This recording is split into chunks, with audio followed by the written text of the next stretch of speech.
a gravação dessa nossa aula, que quando ela é presencial, vocês têm que ficar discutindo em grupo e aí depois fazer uma apresentaçãozinha lá na frente e responder aquelas perguntinhas ali embaixo, né?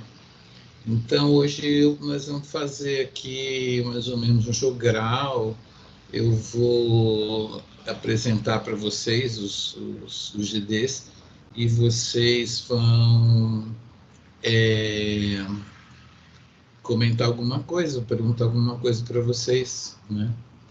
Muito bem. Bom, vocês perceberam, são proposições de projeto. Quando você propõe um projeto, umas pessoas vão julgar, pelo menos 2 pessoas secretamente, e vão mandar comentários para o comitê que vai dizer se vai aprovar recurso para o seu projeto, né? Recurso e bolsa para os seus estudantes também, né? É assim. E para que o projeto seja aprovado, ele tem que estar, a gente repete essa expressão o tempo todo, fechadinho, né? Ele tem que propor gastar tanto, conseguir esses resultados, e com esses resultados conseguir entender aquilo e aquele outro, e não as outras coisas, né? Ele tem que estar fechadinho naquilo que ele se propõe. Então, os 4 primeiros grupos, eles vão estudar a mesma coisa. Eu comecei a me interessar por estresse, e eu sei que tem gente no ICB que faz isso. É um experimento clássico. Você pega um tubo Falcon, que é um tubo... Poxa, eu podia ter um tubo aqui em casa, né? É um tubo mais ou menos desse tamanho assim, e você faz uns furinhos dele na ponta, assim, e aí você, todo dia, às 5 horas da tarde, você pega, ou sei lá, às 10 horas da manhã, você pega um camundongo e você coloca ele lá dentro do tubo, e aí você deixa ele lá por 2 horas, tá? No primeiro dia, ele fala assim: nossa, que coisa louca, será que isso é um foguete? Será que eu vou passear? Será que eu estou seguro aqui dentro? Será que ele está me protegendo de um gato? O que é que está acontecendo assim? No segundo dia, ele já sacou que ele ia ficar preso lá 2 horas, né? No terceiro dia, quando você olha para ele assim, ele já sabe, nossa, lá vem aquela menina ali que vai me prender no tubo. Quando está no quinto dia, que ele vê você, você pega ele, coloca ele lá dentro, ele fica estressado, né? Isso aí desenvolve a resposta biológica do estresse. Então, muita gente que trabalha com estresse faz esse experimento aí. É um experimento comum, o mundo inteiro, controlado. Então, o que isso significa? Que o estresse é uma coisa que passa pelos mesmos canais neurológicos do aprendizado, né? Você, quando passa por uma situação dessas pela primeira vez, você não tem essa reação de estressar, né? Sei lá, a primeira vez que você perde totalmente a respiração, você fica tentando imaginar o o que aconteceu, se vai morrer, se não vai morrer. Então, quando no dia seguinte você perde de novo, de novo, você vai começar a ficar estressado, porque você já conhece aquele sofrimento, né? aquela angústia. Então, tem a ver com Covid, né? Então, o camundongo, ele é feito, ele é colocado assim nesse experimento. Então, quem que lê para mim até o número F aí para participar? Vai, vamos lá.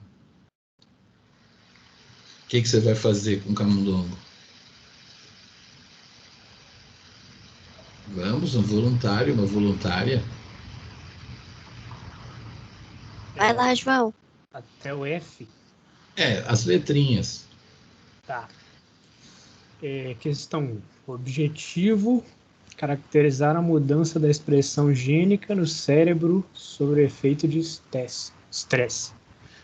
Objetivos específicos: A. Submeter camundongos a tratamento a estresse por 5 dias, aprisionando-os por 2 horas todos os dias dentro dos tubos Falcon de 50 ml. B.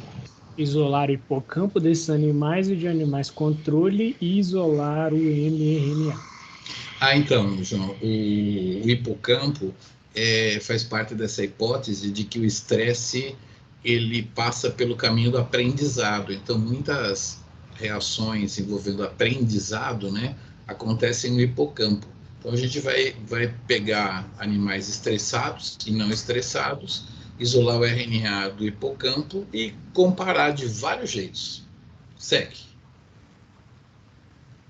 Gerar bibliotecas de cDNA, clonar DNA em plasmídeos, eletroporar bactérias e semear placas com antibióticos, selecionando colônias. E produzir 10.000 EST 5' de cada biblioteca. Isolar o plasmídio e sequenciar apenas a extremidade 5'. O que você não entendeu desse item C aí? O que eu não entendi? Produzir o cDNA, né, que é que vai representar o RNA, trata ele com transcriptase reversa, produz o cDNA. Aí vai colocar eles em bactérias, colocar em placas, cada colônia vai ter um plasmídio dentro, né? E aí você vai pegar 10.000 colônias e vai sequenciar a parte inicial, 5' é o início, né? De cada gene. Então você vai... quer dizer EST? A gente viu na aula de revisão. Eu posso passar um slidezinho aqui para vocês agora. ST é uma etiqueta de sequência expressa. Só que eu vou demorar para achar um pouquinho. Mais ou menos, né? Tá aqui. Vou mostrar para vocês uma ST, então. Deixa eu ver aqui. Primeiro eu tenho que achar o slide e compartilho com vocês aqui. Muito bem. Então, vamos compartilhar o slide. ST é Expressed Sequence Tag. Mas tem gente que traduz isso para o português de um jeito interessante, como etiqueta de sequência traduzida, porque é assim, o RNA ele é feito de ribonucleotídeos, né? Mas quando você sequencia o cDNA dele, é uma informação. Essa informação a gente chama de etiqueta, um pedacinho da sequência. Então, funciona mais ou menos assim. Você pega um óligo DT, o qual paria na cauda de poli-A. Presta atenção que você vai fazer a fita menos, uma delas não vai chegar até a ponta, né? Não foi tão eficiente. Aí você fica com um cDNA grande e um cDNA menor do mesmo gene, mesmo cDNA. Aí você sequencia as extremidades, né? Ele estava falando lá para sequenciar só a 5' que é essa aí que está aparecendo primeiro. A outra é a 3'. A gente não vai ter isso no nosso projeto. Então, as STs são isso aí, ó, são essas informações aí. São os pedacinhos de sequência derivados do cDNA, daqueles carinhas. Você vai fazer isso tanto para o estressado quanto para o não estressado. Tá?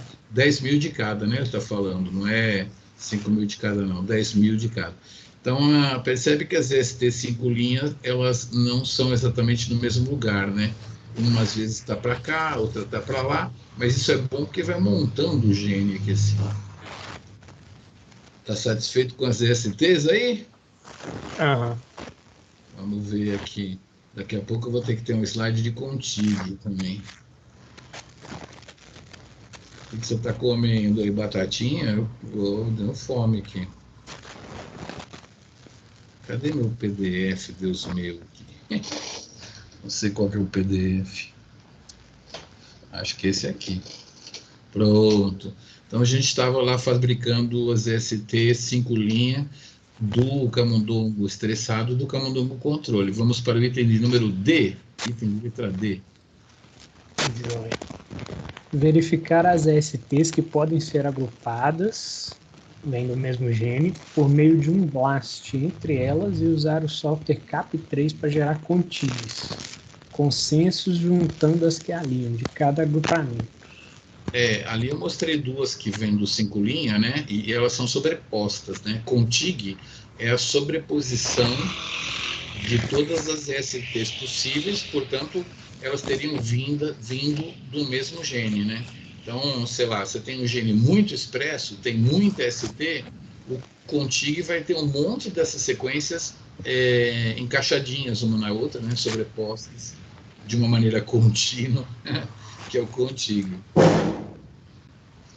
Verificar, ver o que você não entendeu aí, que eu expliquei. Verificar as STs que podem ser agrupadas, né?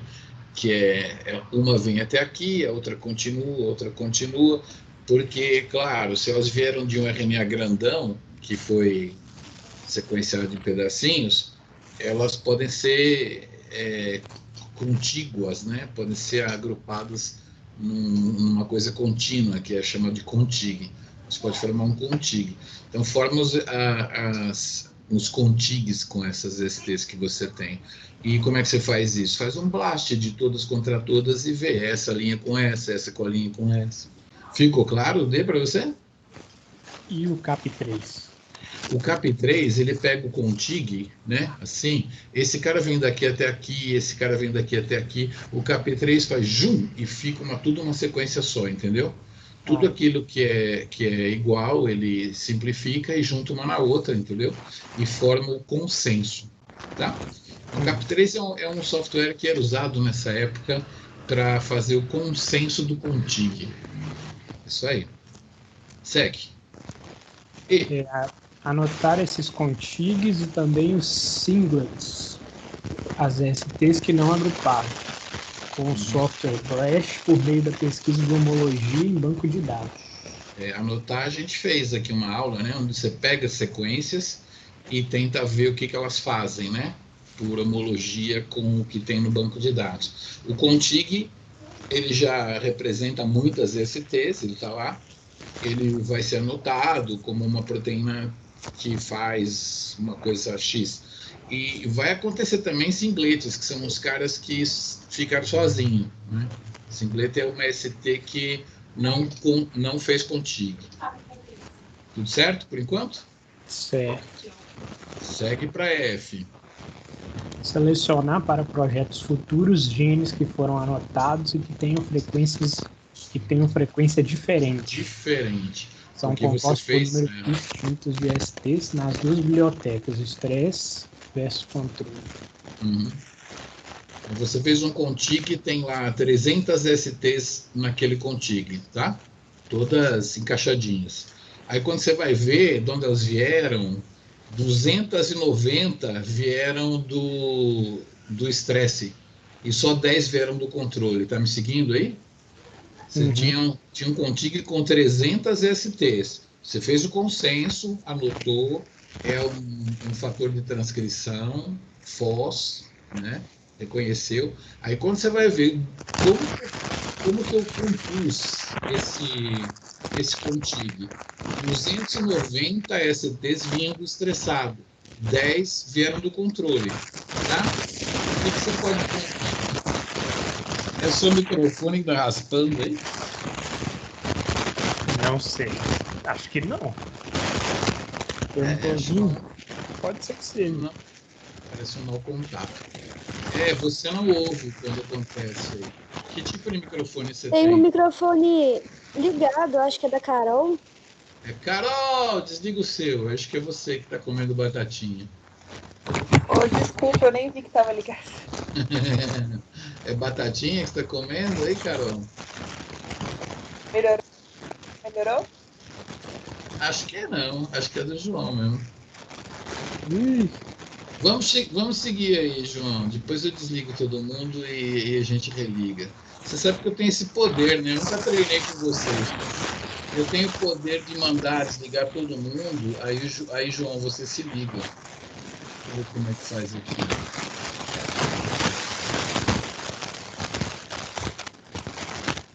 Cara, eu não sei onde é nesse aqui. Tá bom. Parou. Um pouco. Então, João, a gente estava em que letra mesmo? Estava no selecionar para projetos futuros genes que foram anotados e que tenham frequência diferente. No meu exemplo, um contig foi anotado como fator de transcrição FOS e tinha 290 STs no estressado e 10 STs no controle. Me explica por que tem 290 STs no estressado e 10 no controle, João. É porque o camundongo ficou estressado e aí aumentou a produção desse FOS aí, né? Isso. O tecido lá do hipocampo. Então já você teria encontrado um gene que é diferencialmente expresso com um experimento bem simples, né? É um pouco caro, porque na época era mais caro, mas é bem simplório. Pega o RNA, faz cDNA, coloca em plasmídio, sequencia os neguinhos, né? Trata com Cap3, papapá, para contigar alguns, né? Aqueles que não contigam, você faz o blast individual, anota. Aí vamos às perguntas aqui. Quer dizer, primeiro tem assim, validar a expressão diferencial desses genes com experimentos de avaliação individual de expressão. João, todo experimento de grande alcance, como esse aqui, que é olhar todos os genes, ele às vezes erra. Então, você precisaria fazer um experimento mais seguro, gene a gene. Eu tenho exemplo de um gene chamado FOS, né? E é verdade, ele é induzido no hipocampo pelo estresse, esse gene FOS. Como que você estudaria, por uma técnica mais tradicional, a expressão de FOS? Nada desses negócios de olhar todos os genes ao mesmo tempo, só o FOS. Que técnicas que você tem à disposição para estudar se o FOS está mais expresso no estresse ou sem estresse? Pode pedir ajuda para os universitários. Universitários, me ajuda. Que experimentos que vocês viram aí com RNA que dá para saber se ele está está sendo mais produzido numa fase do que na outra, ou no estresse do que no controle? Professor, blot ia ser... Blot mas qual que é o nome do blot quando é para RNA? É o Northern. Northern blot. Também poderia ser um PCR de tempo real, tá? Mas o que eu quero discutir com vocês não é o Northern e o PCR. O que eu quero discutir com vocês é que esses experimentos de larga escala, eles podem ter oscilações muito grandes, entendeu? Então aprendam isso. Sempre tem que pegar e confirmar com o Northern blot. No caso do Northern blot é muito antigo, né? Ninguém compra mais P32, importar, né? É muito difícil. Então se usaria aqui um PCR de tempo real. Tem umas 5 máquinas. A última vez que eu parei de contar, o ICB tinha comprado 5 máquinas de PCR de tempo real e uma só dá conta, né? Se emprestasse para a galera, você compra o consumo, custa R$5.000, você compra o consumo para todo um TCC aí de vocês. E aí usa a máquina dos outros, porque ela fica lá sem usar. Entendeu? É isso aí. O que é uma MST 5 linha e uma MST 3 linha? Então, acho que eu mostrei lá, né? 5 linha é quando sequencia o início do RNA e 3 linha é o outro lado. Aí eu pergunto lá, João, haverá algum gene que foi diferencialmente expresso? Tem 250 STs vindos do estressado e 10 STs vindo do controle. Todavia, quando você faz um blast, ele não é homólogo a gene com função conhecida.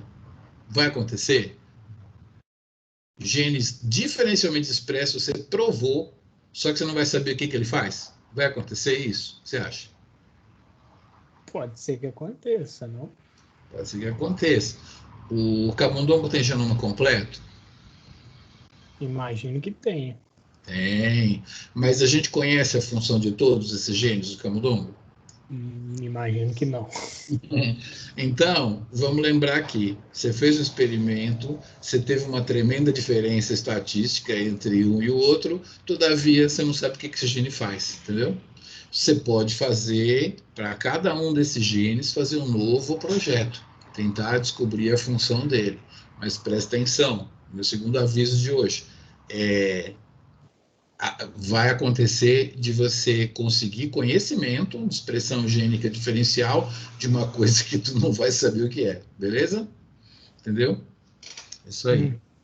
É preciso conhecer o genoma do organismo? O camundongo tem, mas eu podia fazer isso aí com uma taioba, com uma barata, com, sei lá, com uma perereca da Serra do Cipó? Eu podia fazer o cDNA, sequenciar, fazer blast. Eu preciso do genoma para fazer esse projeto? Eu acho que não. Não, o blast vai me dizer as coisas, né? Não. Então, isso aí é um projeto que as últimas vezes que eu vi ele sendo feito no ICB, foi com oxiúrios, foi com mais um outro negócio, acho que era uma batata. Eu sei que a professora Glória fez, a professora Hélida, da Parasito, tem duas, né? A loira lá, da Parasito, fez também. Em tempos que quase não se fazia mais. Só que elas tinham os materiais lá, entendeu? É um projeto muito fácil. Então, deu uns belos TCC aí, no caso das duas, com esse projeto aí, assim, deram uma ressuscitada nesse projeto. É claro que fazer em larga escala, gastar 2 milhões de reais, como a gente gastou na Rede Genoma, ninguém faz mais. Né? Onde estamos?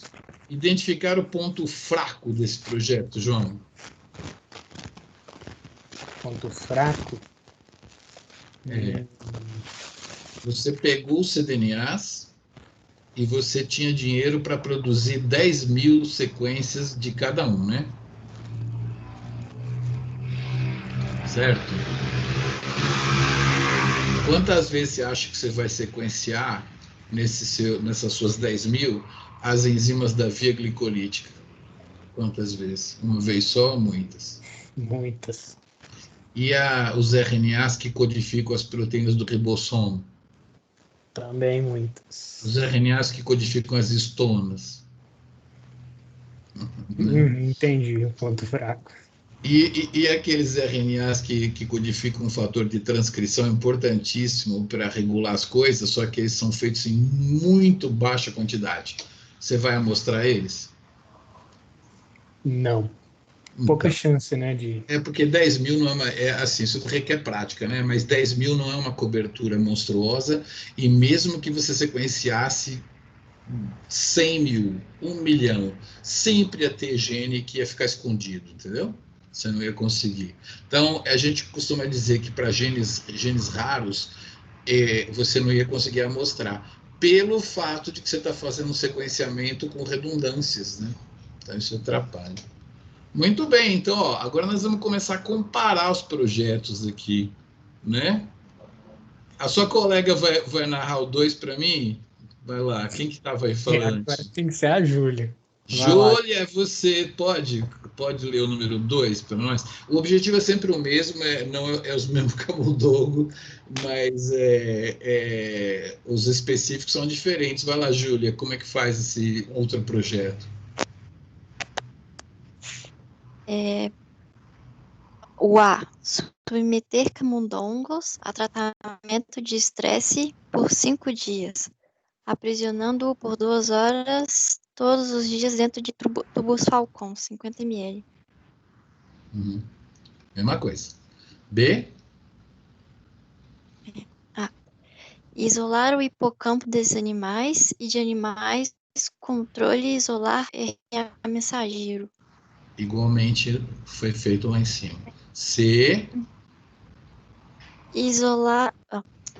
Comprar um chip de oligonucleotídeos contendo 10 mil genes de camundongo.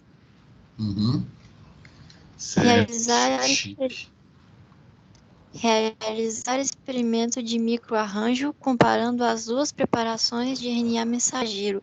Controle estresse. Validar a expressão diferencial desses genes. com experimentos de avaliação individual de expressão. Deixa eu mostrar para vocês o chip, né? A gente mostrou na outra aula, nós vamos mostrar. Aqui é diferente, não vai ficar clonando, né? Você reparou isso aí, né? Que o João teve um trabalho danado, não foi? Aqui você vai comprar um chip desses aqui, ó. Deve pagar uns 50 conto no máximo isso aqui.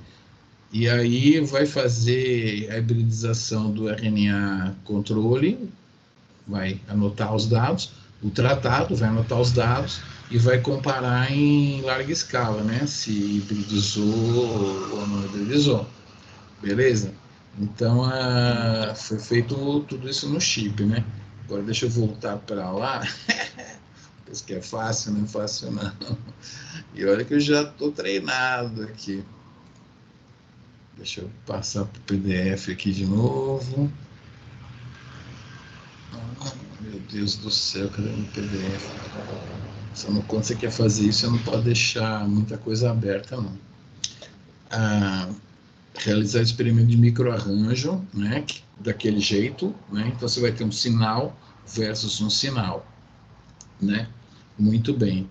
E aí validar a expressão diferencial desses genes com experimentos de avaliação individual de expressão. O que você vai fazer nesse item E aí, Júlio?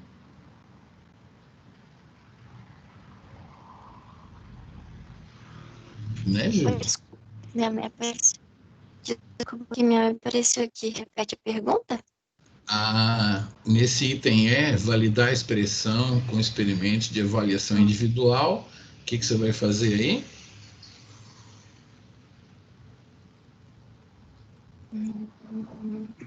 Expressão diferencial. Igual. Fala aí, João, ajuda ela.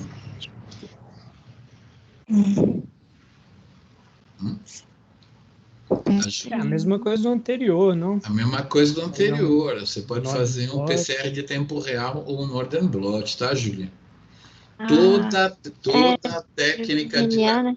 isso, toda técnica de larga escala sempre pode ter erro. Então você tem que confirmar. Beleza? Tem. Chip de oligonucleotídeos é essa coisa que eu mostrei, que você compra, que é feita numa máquina a partir da informação do genoma, né? Muito bem. Agora compara para nós, Júlia. Compara com o microarranjo de clones de cDNA aplicados em lâminas de vidro. É possível você pegar, por exemplo, as STs do João, né, os plasmídios que geraram aquelas STs, pingar em lâminas e fazer um experimento de microarranjo. Beleza. Só que no seu caso você falou assim, não estou afim de pingar esses caras tudo, tem que organizar eles em plaquinhas. Eu vou comprar um chip aí, R$50 e pronto, entendeu? Mas você precisa que o genoma seja conhecido para poder criar um chip? O que você acha? Precisa, né?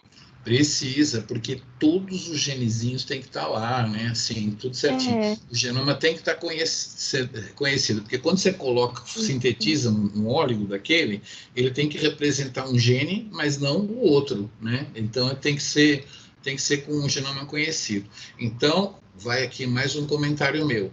Sempre vamos mandar um salve aqui para todo mundo que já sequenciou genoma nesse planeta, porque você só pode trabalhar, Júlia, porque alguém sequenciou um camundongo antes, entendeu?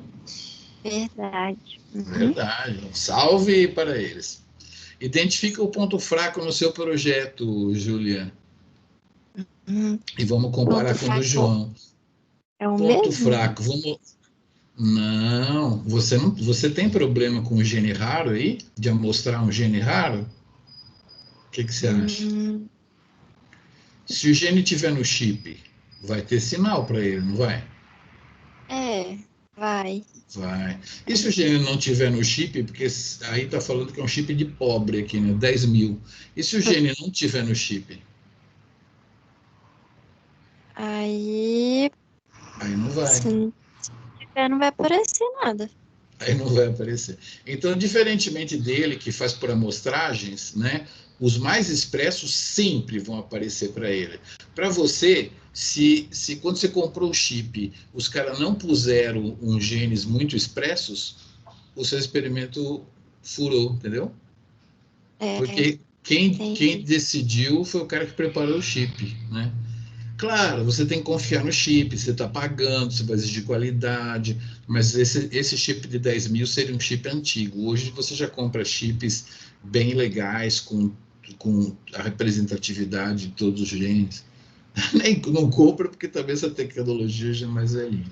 Não vou pedir para você comparar com o grupo 3, porque a gente não ouviu o grupo 3 ainda não, né? Tá. Vamos lá. Aí depois volta. Muito bem. Vai voltar o João aqui, William Bonner e Fátima Bernardes, ou tem mais algum voluntário aí? Cadê a moça que fala japonês? Como fala objetivo em japonês? Não é nessa aula que tem uma moça que fala japonês? É na aula de manhã? João, vai ter você mesmo no nosso William Bonner de hoje. Questão número 3. Tá. O microfone tá melhor? Tá ótimo. Beleza. Questão 3, objetivo mesmo do grupo 1. Uhum. Objetivos específicos. Submeter camundongos a tratamento de estresse por 5 dias, aprisionando por 2 horas todos os dias dentro dos tubos Falcon 50 ml. Isso aí. B. Isolar o hipocampo desses animais e de animais controle e isolar mRNA. Uhum. C. Desenhar iniciadores específicos para genes que são conhecidamente induzidos por exposição de ratos ao odor de gatos. Quer dizer, já existe isso na literatura, tá? Umas pessoas pegaram um colar, um cachecol de lã, e deixaram com o gato usando esse cachecol por uns 15 dias lá, uma semana, né? Que vai deixar o odor ali naquele cachecol. Aí você pega gaiolas de camundongo que nunca viram gato na vida, né? Cresceram em biotério e tal. Você coloca esse cachecol de lã num canto, eles fogem tudo, assustadérrimos para o outro lado da caixa, né? E da mesma forma que foi feito aí, foi repetido isso, né? Então, todo dia, na mesma hora, colocava o odor de gato e eles ficavam com medo e tal. Então, era um outro estresse, só que foi publicado que o hipocampo desses camundongos aí, eles induziam, aparecia aquele gene que eu falei, o FOS, aparecia outro, aparecia vários genes, né? Então, isso já tinha sido comprovado na literatura. Então, o projeto que está no grupo 3 não envolve sequenciar todo mundo, não. Vai fazer PCR de tempo real só de alguns genes, os quais se suspeitava que estariam ligados a estresse, tá bom, João? Então vamos lá, aqui tem que a gente estava lá, desenhar iniciadores específicos para fazer PCR de tempo real para alguns genes conhecidamente induzidos por exposição de rato ao odor de gato, né? Então você vai pesquisar um conjunto de genes. Quantos genes você quer pesquisar, João? Não sei. Olha, vamos supor que uma placa tem 96 buraquinhos, né? Vamos dividir por 4, dá quanto aí? Dá uns 12, né? 6 por 4. Dá 24. Dá 24 ou dá 12? Dividindo 24? Beleza. Uhum. Então você tem direito a 24 genes, né? Que você vai pegar da literatura e vai ver lá. Beleza. Aí vai fazer o PCR de tempo real, né? E aí, item D, vai lá no item D. Comparar a expressão desses genes nas duas amostras, controle e estresse por RT-PCR. Ah, então quer dizer que você vai fazer 12 controle e 12 estressado, né? 12 é o mesmo gene. Se você tem 96 amostras, você pode fazer 24 quadruplicatas. Então, você vai fazer 12 genes, né? Porque você vai ter que fazer 4 no estressado e 4 no controle, de acordo? Sim. Então, vamos aumentar esse orçamento, fazer 2 placas, para você poder trabalhar com 24 genes, né? Então, você vai buscar esses genes na literatura, é isso? Uhum. Genes que você suspeita que poderiam estar envolvidos, né? Sim. Certo? Por exemplo, um gene que é da mesma via, que não foi estudado, mas você suspeita dele, você pode incluir, né? Certo? Certo. Muito bem. Qual que é a diferença desse experimento do grupo 3, basicamente, filosoficamente falando, se a gente fosse o Cortella aqui, qual que é a diferença desse grupo 3 com aquele grupo 1 que você pegou, sequenciou tudo? Qual é a diferença? A diferença é que o grupo 1 teve bem mais trabalho, né? Isso eu E sei. o 3 a gente já foi Direto, especificamente no. direto naqueles lá, né? É, Certo. Então, assim, a gente, no século XIX, se você quisesse conhecer a fisiologia humana, você primeiro tinha que estudar todos os órgãos, todos os órgãos. Se você quisesse estudar os animais, você tinha que classificar todos eles. Se você quisesse estudar as estrelas, você tinha que os planetas, tinha que estudar todos eles, né? No século XX, começou a se usar uma coisa chamada de hipótese, né? Que é assim, você olha para o universo, para o sistema biológico e fala assim, eu acho que o que está causando a tuberculose é a passagem do DNA de um lugar para o outro. Então, você tem uma hipótese e aí você testa ela. Então, no caso desse seu experimento aí do nível 3, da questão 3, você acha que você está formulando uma hipótese aí sobre esses genes? não. Está testando uma hipótese, né? Não, é isso, está testando uma hipótese, né? A sua hipótese de que o estresse com relação ao gato pode ser parecido com o estresse causado pelo tubo, né? Sim, sim. Aí seriam os mesmos genes. Existe uma hipótese por detrás.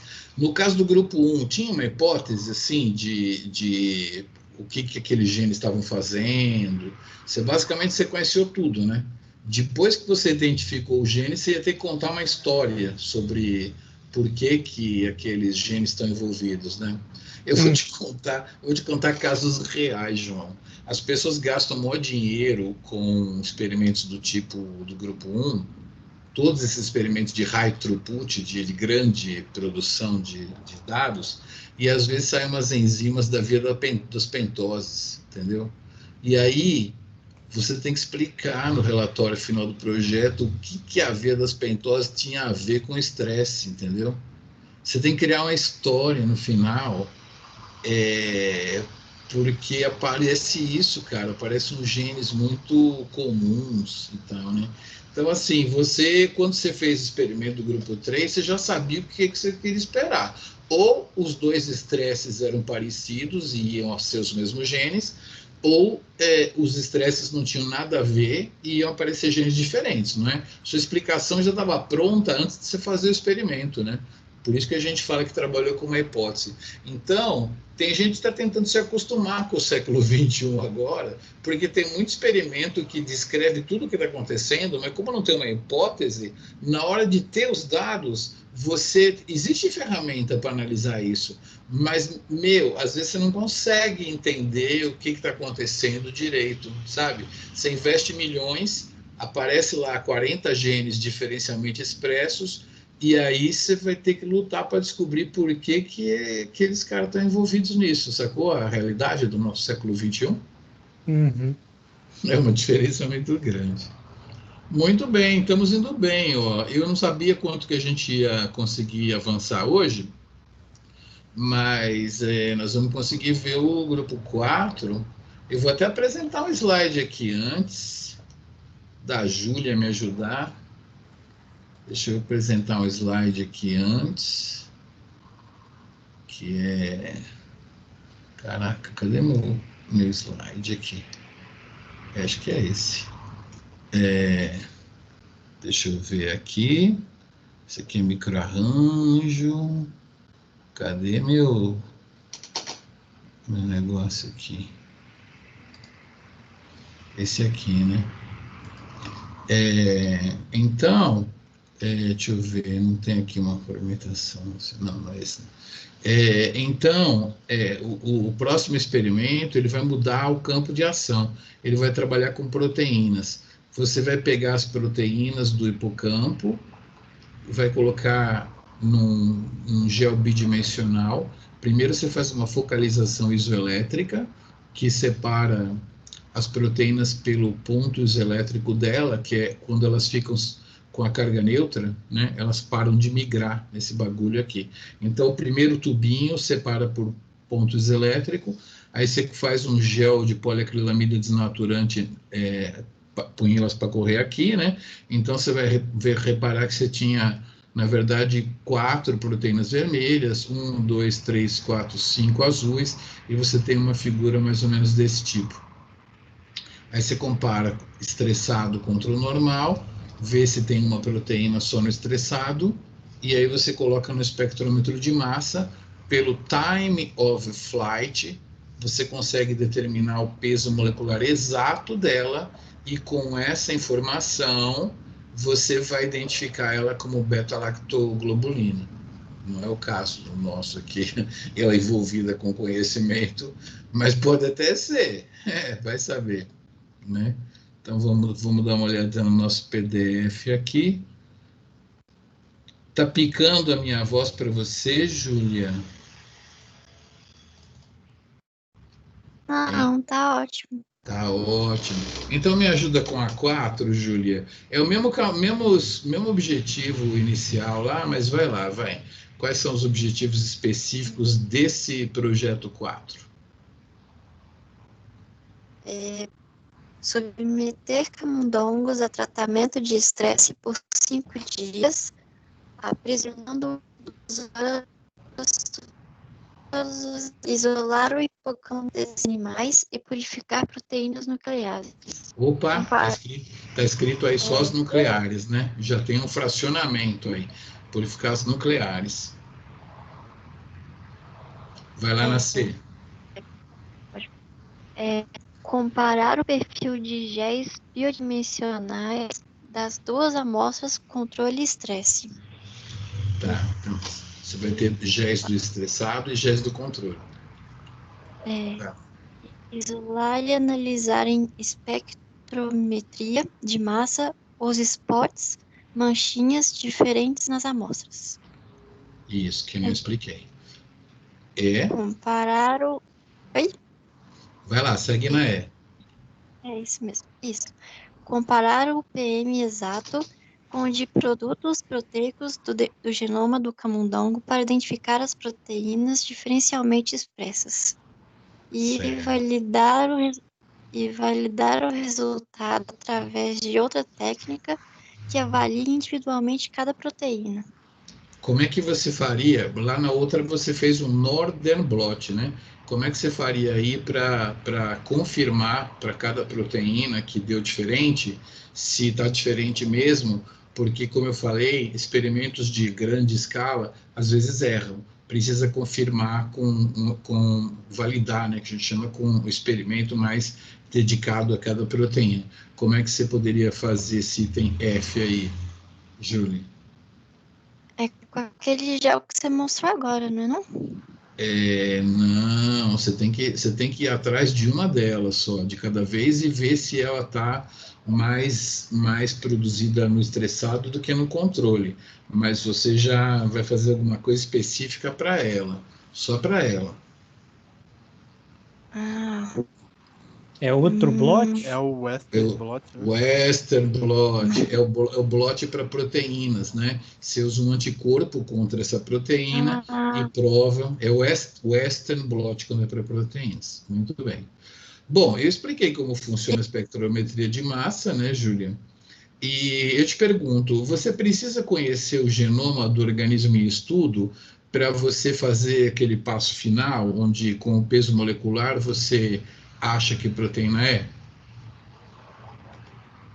Não, falei errado. Que proteína humana tem o peso de 18.385? Proteína. Como que você consegue saber qual proteína é se você só sabe essa informação?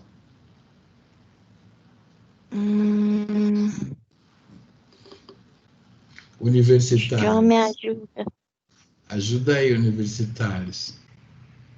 Não, como é que é? Perdi. Explica como funciona, já foi. É preciso conhecer o genoma do organismo para você poder fazer aquele passo com o peso molecular exato, saber qual é a proteína? É preciso, sim. Porque, Júlia, se você tiver o peso molecular deduzido, né, de todas as proteínas do genoma humano, você vai lá e vê qual delas que tem o peso molecular 18.784. Aí você encontra ela lá, entendeu? Agora, se você não tem genoma completo, não adianta essa informação, entendeu? Você não sabe o peso molecular de todas as proteínas do genoma. Então, mais um salve do pessoal da espectrometria de massa para quem sequenciou os genomas desse planeta, entendeu? Tá? Vamos mandar um salve aí para quem sequenciou. Então, eu quero ressaltar a importância da galera que fez sequenciamento para você poder estudar o estresse no hipocampo dos camundongos, porque sem isso não ia dar certo. Tá bom? Sim. Entenderam? Muito bem. Joinha. Deixa eu ver aqui uma coisa. Aí, pontos fracos, é tudo a mesma coisa.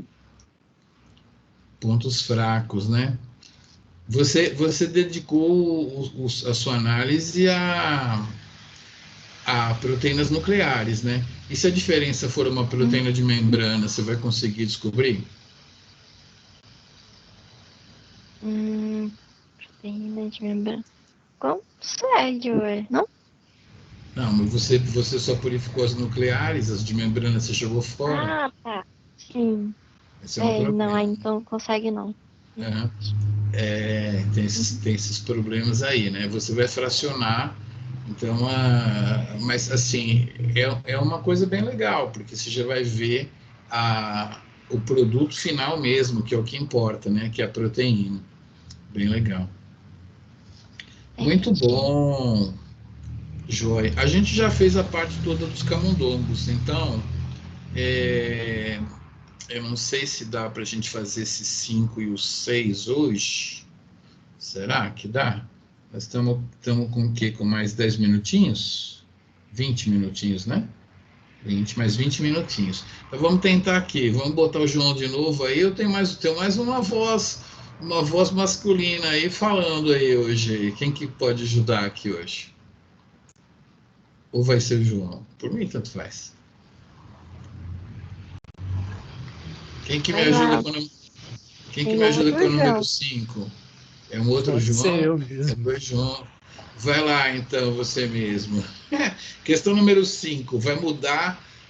Até aí está escrito couve. E eu não sei se já tem genoma couve. Eu acho que talvez tenha. Eu não sei. Mas se a couve já tiver genoma, vamos pensar em taioba no lugar da couve. Vai. Vamos lá. Vamos supor que é uma taioba, tá bom, João? Vai lá. Questão 5. Tá. Objetivo. Objetivo: descobrir genes envolvidos na resistência da taioba ao fungo que produz a ferrugem. Ferrugem ataca a couve e deve atacar a taioba também. É um fungo. Vai lá, o que você vai ter que fazer para produzir o projeto? Vai lá, João. Objetivos específicos: A. Isolar o fungo de cultivares infectados no campo, submeter cultivares à infecção com fungo em casas de vegetação. Se vocês não aprenderem nada de biologia molecular, pelo menos vocês aprenderam como chamar umas plantinhas que você levou lá para a estufa para fazer experimento com elas, tá bom? Então são os cultivares, tá? A galera chama cultivares o quê? Aquelas plantinhas lá que, né? que estava infectada no campo, que você vai infectar lá na casa de vegetação. Se chama cultivares isso aí, vai lá. B. Extrair o RNA de folhas após 48 horas de infecção e de folhas controle e purificar o mRNA. Certo. Então você tem controle tratado igual no outro caso. C. Utilizar as milhares de ESTs presentes no banco de dados, DBST, verificar as ESTs que podem ser agrupadas, vêm do mesmo gene, por meio de um blast entre elas e usar o software CAP3 para gerar contigs. Mesma coisa que foi feita com o campo lá, né? Isso. Cada agrupamento. D. Anotar esses contigs e os singlets com o software BLAST, pesquisando homologia em banco de dados. Depois, pedir aos laboratórios que geraram as STs um clone de cDNA representante de cada contig e um clone de cDNA para cada singlet. Ou seja, tu vai escrever um monte de e-mail, né?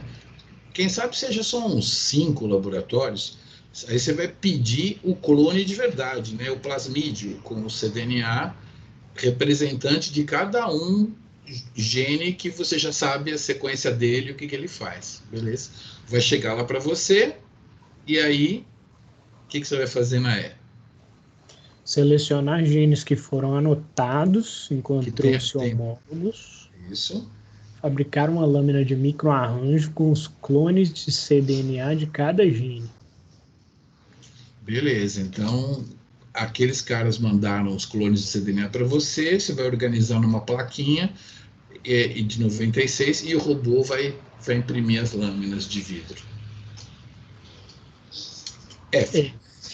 Obter cDNA de cultivares controle com fluorescência vermelha e de cultivares infectados com fluorescência verde. E realizar hibridação e revelação em scanner. Identificar genes ativados ou reprimidos com a infecção. Isso é o famoso microarranjo clássico, feito com lâmina. Você acha que dá mais trabalho que fazer com chip? Dá. Dá muito trabalho. Muito bem. E teve gente que fez isso, hein, na história da humanidade. G, acho que é a mesma coisa, né? Validar a expressão diferencial deles com um PCR de tempo real ou com Northern Blot, né? Isso a gente já discutiu. Agora vamos para a perguntinha. Vai lá, naquele pontinho lá. Se o experimento fosse feito gerando STs como do grupo 1, como fazer uso da informação de que organismos diferentes apresentam diferentes taxas de codificação de aminoácidos multicodônicos, como arginina, serina e lisina? Hexacodônicos. E essa pergunta não ficou legal. Eu vou ter que refazer ela aqui. Eu não percebi. Existem aminoácidos que podem ter 6 códons diferentes. Com arginina, principalmente, acontece isso, né? Alguns organismos, eles preferem usar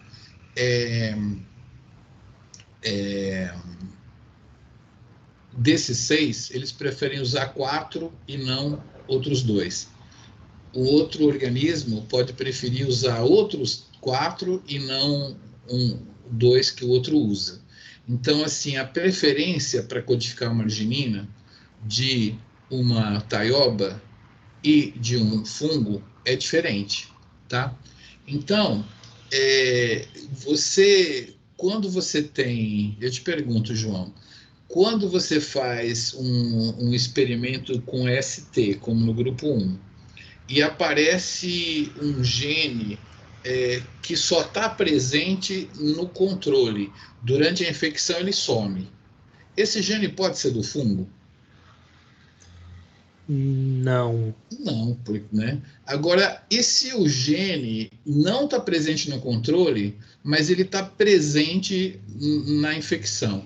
Pode ser do fungo esse gene? Pode ser, pode não ser. Pode ser, pode não ser, né? Então, se você analisar como que esse gene aí que apareceu após a infecção codifica as argininas, Você acha que você consegue talvez ter uma pista de se ele é do fungo ou se ele é... Uhum. Né? Entendeu? Sim. Então, assim, tem uma saída. É porque, lembra, o austório vai ficar dentro da folha, né? É muito difícil você isolar o RNA da infectada sem pegar RNA de fungo. Então, os genes que aparecem com a infecção pode ser do fungo. Os que somem, não. Eles são da planta, claro. Sumiu. Ele estava na planta e sumiu. Não tem nada a ver. Agora, os que aparecem, você pode fazer isso. Olhar como que as argininas estão sendo codificadas. E dá para saber se é um gene de planta ou se é de fungo. Muito bem. Eu te pergunto, é necessário conhecer o genoma do organismo em estudo, nossa taioba, no caso, para você pegar os clones de quem já trabalhou com taioba, pingar na lâmina, fazer esse projeto? Acho que não. Não precisa, É não porque a precisa. taioba nem tem. Não precisa. Todos os genes que você colocou ali, eles foram anotados por BLAST, não é? Ninguém fez genoma de nada, não. Então, essa diferença que eu quero propor para vocês. Existem alguns projetos que você pode fazer sem genoma completo e outros que a gente faz muito só porque tem genoma completo. Muito bem. Qual que é o ponto mais fraco que você viu nesse projeto aí, comparado com os que foram feitos lá com o grupo 2, que usou um chip, projeto da Júlia? O que você achou mais fraco nesse projeto? Ele é muito parecido com o chip, né? Faz também uma espécie de hibridização lá. Qual que é o mais fraco ponto desse projeto Trabalho aí? que dá? Trabalho que dá, né? É um trabalho enorme. É muito trabalho. Muito bem, muito bem. Então, vamos para a Júlia aqui, Júlia. Grupo número 6. O que a gente tem aqui no 6? Depois eu deixo os outros dois para a próxima aula, mas dá tempo. Fala, Júlia. Você está aí? Tô aqui. Vamos para o grupo 6. Isolar o fungo de cultivares infectados no campo, submeter cultivares à infecção com fungo em casa de vegetação. Igual. Extrair proteínas de folhas após 48 horas de infecção e de folhas controle e separar em géis bidimensionais. Aí tá diferente. Vai trabalhar com proteína agora. Isso aí. Comparar o perfil de géis bidimensionais das duas amostras, infectado e controle. Sequenciar o N Júlia, terminal. é parecido com o trabalho feito no grupo 4, que você também apresentou, né? Que é proteômica, geobidimensional e tal. Vai para a letra D lá, como é que vai fazer com a D? Sequenciar o N terminal dos spots, manchas, diferencialmente expressos pela técnica de Edman. Identificar por similaridade com bancos de dados o possível gene, utilizando para este fim o programa BLAST. Validar a expressão diferencial. Quer falar alguma coisa? Eu quero mostrar sequenciamento de Validar a Edman para a expressão galera. diferencial. Peraí, Júlia. Deixa eu mostrar o sequenciamento de Edman para a galera aqui, né? Sequenciamento de Edman você vai fazer com uma manchinha, né? Você pega a proteína, liga com PTH aqui, ó, fenil isotiocianato aqui, aí isso aqui elimina o primeiro aminoácido, aí você faz uma cromatografia, vê que é uma metionina, depois elimina o segundo, vê que é uma prolina, né? Então, você consegue fazer uns 35 até 50 resíduos de aminoácido com isso daí, tá? Já é suficiente para fazer um blast, tá bom?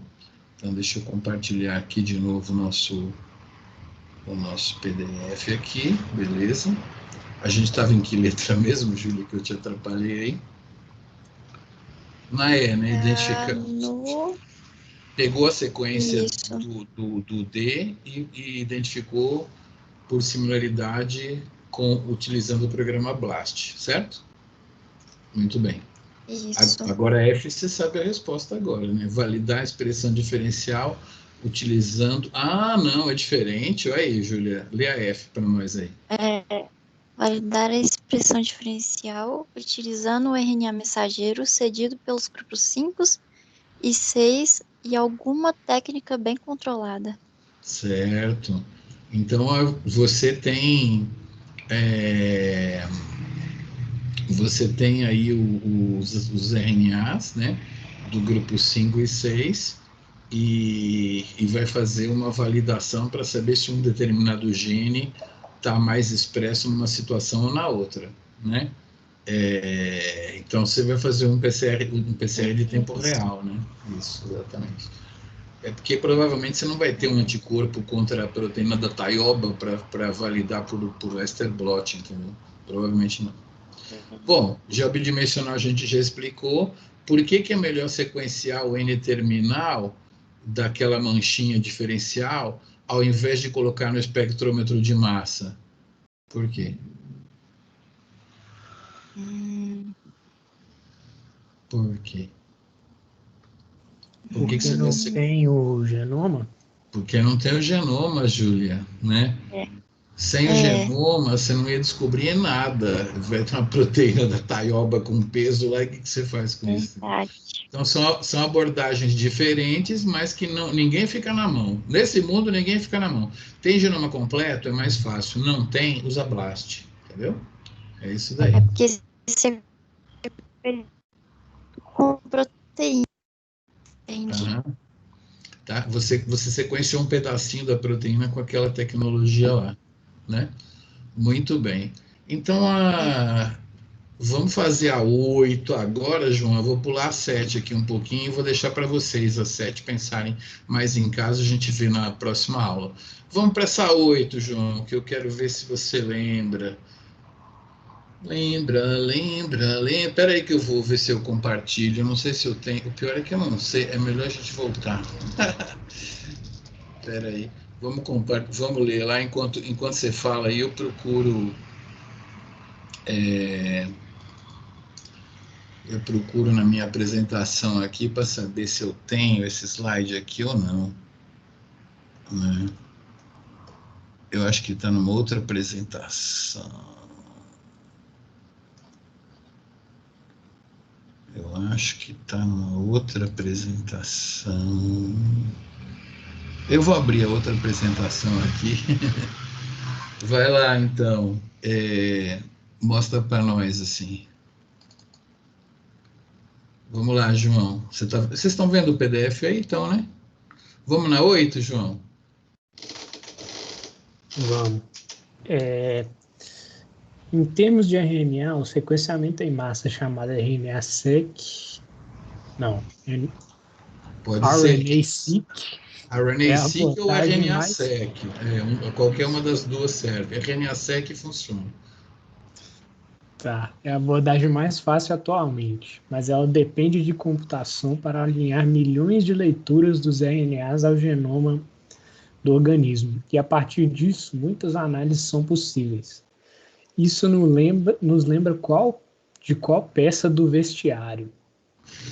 Lembra que, tá vendo, tem um afunilamento, né? Milhões de leituras se afunilam para um genoma só.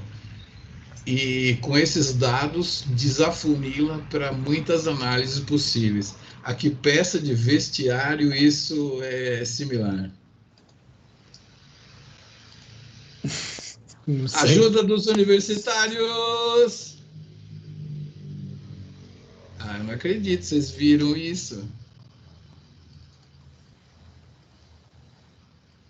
Não? Vamos lá, então. Nossa, não tem nenhum universitário que pode nos ajudar, né? Em vez de microarranjo, se usa você pegar todos os RNAs, milhões, todas as leituras, né? Você vira cDNA. Alinha no genoma e do alinhamento você extrai muitos dados, né?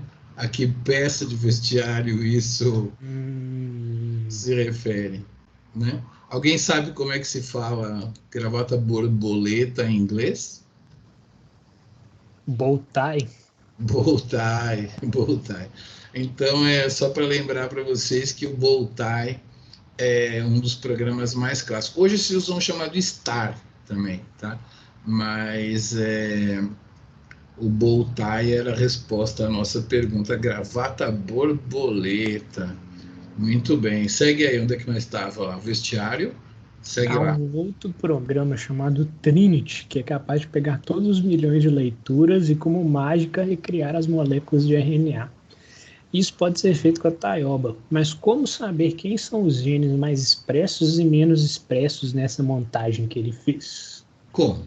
Como você sabe? Porque você montou todo o transcriptoma da taioba magicamente com esse programa chamado Trinity. Tá? Então você tem todo o transcriptoma da taioba na sua mão. Como que você vai saber o que cada um desses RNAs faz? Você sabe. Você sabe. Eu sei. Claro que sabe. Você já falou aí? Como? Você tem um monte de RNAs na sua mão e você quer saber a função deles. O que você faz? Eles são todos da taioba. O que você... Tô perdido. Universitários, ajudem, porque ele já respondeu isso já mais para trás. Né? Júlia, ele respondeu isso hoje. Olha aqui, João.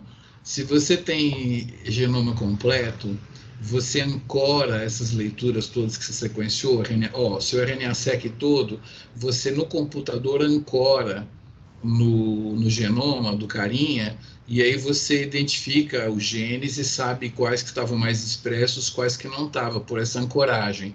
Se não, você pode rodar o Trinity, e o Trinity monta os RNAs sem genoma completo, entendeu? Aí você tem esses caras aqui, mas como que você vai saber a função deles? Você compara com banco de dados, entendeu?